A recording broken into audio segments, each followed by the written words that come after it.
Hello, you're welcome to the channel. Nkwaniriza ku channel yaffe olunaku olwaleero. We are happy to always serve you. Tuli basanyufu okuweereza bulijjo. Muwonge Augustine is my name. Muwonge Augustine ge mannya gange. I'm a teacher and a counselor as well.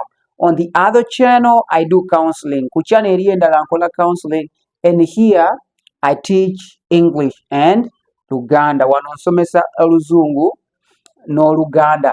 Thank you so much, those of you who have donated to Flexyhope Africa. Mwebale mwenna abadonating to Flexyhope Africa. We got 4 million shillings and we paid off the first half of the land that we'll be using for the community center. Twasasudde $500,000 ku ttaka lye tugenda okuba tukozesa okuzimba community center yaffe ebujjowaali, courtesy of this channel. Biva kweno channel ne channel eri endala ey'oluzungu eya counseling from the other counseling channel. Thank you so much those who are commenting. Mwenna abakomenting nga mwebale nnyo, those who are watching, subscribing, abalaba ne musubscribing nga, and those who are recommending my videos to others. Naba bali commenting a video eri abalala, those who are sharing with others, abagabana n'abalala videos zaffe. Olunaku olwaleero tugenda kuba tuyiga, naye nga tetunatandika kuyiga. Waliwo student yaŋŋambye nti oluzungu lungi ku Luganda. So I am going to try to have a balance, Luganda and English. As you know, we learn English and Luganda on this channel. Tuyiga oluzungu n'oluganda ku channel yaffe eno. If you want more of the paid classes or to be added to the group, oba oyagala ebisukkuluma oba ebyeyongerayo ku class ez'okusasulira oba kussa mu group ne ba student abalala, please reach out to me and I'll be glad to help you. Ntuukirira nja kuba musanyufu okuyamba. So olunaku olwaleero nga soonoonye budde, today without wasting time, I want us to go to the market. We did a video, twakola video, leero tugenda mu katale, twakola video nga tuli mu restaurant. Leero tuligenda wa mu katale. Okay, the first one here it says ngenda mu katale. Ngenda mu katale. I am going to the market. Ngenda mu katale. I am going to the market. What are you gonna do? I am gonna buy stuff. Ngenda gula ebintu mu katale. I like to go to the market always. Njagala nnyo okugenda mu katale bulijjo. I like to buy fresh stuff. Njagala nnyo okugula ebintu nga bikyali birungi. Okay? So we'll begin with the first one, which says ekyo ki, ekyo ki, or kiki ekyo. Ekyo ki or kiki ekyo, meaning what is this or what is that. Kiki ekyo, ekyo ki, what is this, what is that. You could be at the market, osobola okuba mu katale oba ku katale, and you're holding something or nakyokutte, and somebody tries to bring out something, and then omuntu n'agezaho okuleeta ekintu, then you ask, what is that? Kiki ekyo, kiki ekyo. Then they will say, kino oba kino, eno nyaanya, this is a tomato, this is a tomato, oba ono cabbage, or this is cabbage. Okay, so ekyo ki, kiki ekyo, what is that, or what is this. Then the second one says kyameka, kyameka. Whatever you are asking, kyonna kyonna ky'obuuzizza, kyameka. Kyameka is how much is it? How much is it? How much is it? Oba osobola okugamba yammeka If it's a chicken, you say yameka. Enkoko, yameka. Chicken, how much? Oba enyanya, tomato, yameka. How much is that tomato? So, depending on the noun class, nga kisinziira ku ekika ekyamanya ag'ebintu mu Luganda oba mu Luzungu. So, you could say yameka in that noun class of ya, then yameka, something like that. Then we go to the third, nga ya bei. You remember that?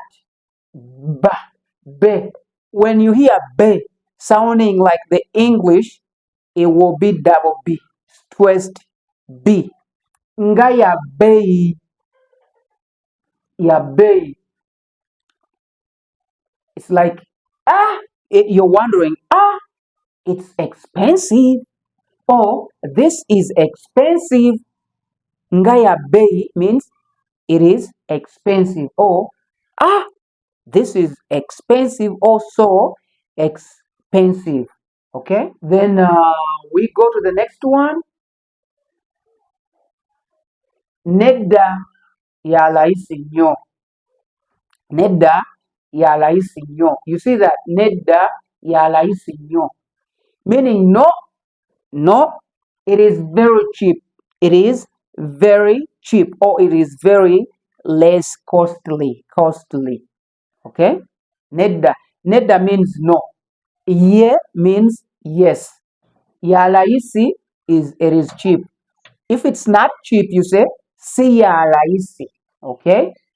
So we are learning Luganda and English and Luganda conversations. These are just to kickstart you, but for deeper things, you have to continue digging deeper and reaching out to the teacher and other resource materials. Bino byakukuleetamu okwagala n'okutandika naye oba oyagala ebyeyongerayo ebuziba on'okulaba omusomesa oba okunoonyereza ebisingako awo. Number 5. Now you are convinced, kati okakasiddwa nti biri bya ssente entono ze. Kansasule mutwalo. Kansasule mutwalo. It means let me pay 10,000. Kansasule mutwalo. Or you could say ngenda kusasula mutwalo. Ngenda kusasula mutwalo, meaning I am going to pay 10,000 or 10K. Okay? Number 6, njagala gula butiko. Njagala gula butiko. Butiko. I want to buy mushrooms. You know mushrooms. Obutiko is mushrooms. Njagala gula ki? Obutiko. Mushrooms. Or you could say njagala gula omunyo, njagala gula salt, I want to buy salt. Njagala gula mazzi, I want to buy water. Njagala gula muwogo, I want to buy cassava. Okay? Number 7 says nsaba ku kyenyanja. Nsaba ku kyenyanja. They have already given you something, but then you have something in mind. Bakuwadde naye olina kyolowooza mu birowoozo n'ogamba nsaba ku kyenyanja. I am asking, or could I please have fish? Otegeera? Could I please have fish? Oba can I please have fish? Naye no kudu nungi eri polite esaba. Okay? Then they say, yes, you can have it. It's here. Then number 8, otunda otya carrot. Otunda otya carrot. For how much do you sell carrots? Otunda otya carrot. For how much do you sell carrots? Okay? Netukivaako. Number 9, ennyanya zammeka. Ennyanya zammeka. How much are the tomatoes? Tomatoes. How much are the tomatoes? You could say ennyanya za lukumi. Tomatoes are 1,000 each, or a cluster or a pair or whatever. where he or she is selling them. Okay, then netugenda kweddako esemba eri wano egamba once they tell you there are 10,000 tomatoes, 20 or 5,000 or 1,000, you say osera, you are overcharging. Osera, you are overcharging. You are overcharging. Over, you could say tonsera, tonsera. You're already in the market. You're telling somebody, don't overcharge me. Tonsera, don't overcharge me. Tukyeyongerayo, we are still continuing. Eddako yiyo. Nga bamaze okugamba after asking tonsera, tonsera or tonsera, they work the same. Tonsera, tonsera, don't overcharge me. Then you go to njakomao, njakomao, I will come back. Njakola ki? Njakomao, meaning I will come back. Then or you want to buy really, oyagala kugula, nsaliraako ku bbeeyi. Nsaliraako ku ki? Ku bbeeyi. Ku bbeeyi yaki? Y'ennyaanya o ebbeeyi y'ekyennyanja o ebbeeyi ya mukene. So like reduce on the price of tomatoes. Tomatoes is ennyaanya, fish is ekyennyanja, enkoko is chicken. So just say, please, could you reduce on the price of tomatoes, on the price of chicken? Sobola okunkenderezaako, nsaliraako oba nkenderezaako, nsaliraako ku bbeeyi. Reduce for me the price, please. Osegedde? N'ogenda kweddako. Mulina butto. Mulina butto. Do you have cooking oil? Mulina butto means do you have cooking oil? Mulina is like you're asking if people have what you need, which is cooking oil. Mulina butto. Do you have cooking oil? Then the next one, if they have, they'll say, yes, tulina butto. Yes, we have cooking oil. Then you say, mpaayo. Mpaayo ennyaanya ne butto. Mpaayo ennyaanya ne butto. Give me tomatoes and cooking oil. That is very simple. Luganda and English is very simple. Mpaayo ennyaanya ne butto. Akuwe, you just say, give me tomatoes and cooking oil. Give me tomatoes and cooking oil. Whatever you want to buy, kyonna kyoyagala okola ki? Okugula. You could say, give me, now we are at the local market, we're going to buy things for eating, like omubisi gw'enjuki, honey.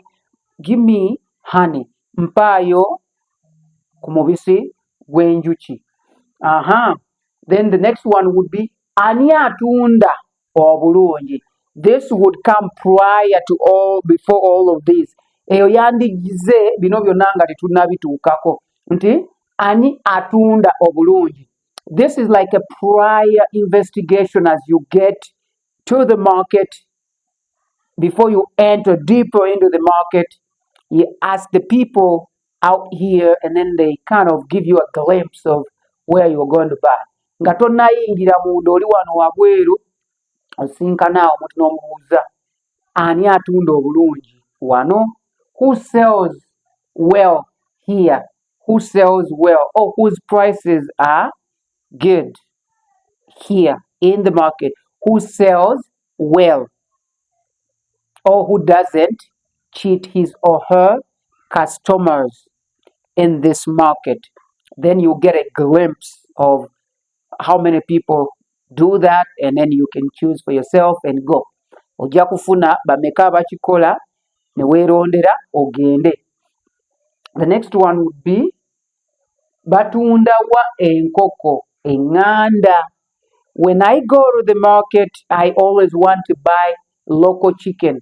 If you are in Buganda, it becomes enkoko enganda. Chicken is enkoko, nganda is like local. But depending on every region, if you go to Luganda, you say enkoke nganda, local chicken. Then if you go to Fort Portal, where I used to live and met your party, they would say ninyenda enkoko entoro. I want local chicken, but from that side, it's like the Batoro chicken. You get. If you go Luguru, the same thing. In the eastern, Busoga enkoko ensoga. Nenda enkoko ensoga. So, batunda wa enkoko enganda. Where do they sell local chicken or Luganda chicken, Busoga chicken, and any other kind of chicken? So I thank you so much. I really thank you. Mbeba zamwe na those who are commenting, my students, Chiro Teach, I thank you so much for learning. Chelimo, Kevin, Maureen, I now have Dennis, Busulwa, and my other student from the UK. Thank you so much for learning. Mwebale, mwena mwena okubanga muyiga. I was motivated to teach Luganda and English because of the work that God assigned to me. Naddizibwamu amaanyi okusomesa olulimi luno ku YouTube ku lw'omulimu Mukama gwe yampa okukola. He gave me the work of spreading the gospel and mentoring young people, spreading hope to the elderly in my community here. And it's not easy. You have to move with partners and with different sources of income and all of that. Olina okutambula n'ebintu ebyenjawulo nga bikuyambako okuteekamu ku ssente. So all the proceedings that are coming from this channel, they go to the ministry directly, Flexyhope Africa. And thank you so much. We raised 4 million shillings from this channel and from the followers on the counseling channel called Muwonge Augustine. So we are raising 4 more million until end of November. So if you feel touched, if you want to support Flexyhope Africa, there are young people in school that we are supporting. We need school fees right now. They're going back to school. They are back already in school. Or you could just send me a message and ask me how you could be a partner or become a monthly member by subscribing to the channel and then the channel membership. Thank you so much. And if you feel very confused by what's going on, reach me, send me a message, and you could go to the other channel called Muwonge Augustine for counseling so that our mental health can really get a way to move. All right. Thank you so much. See you in another video.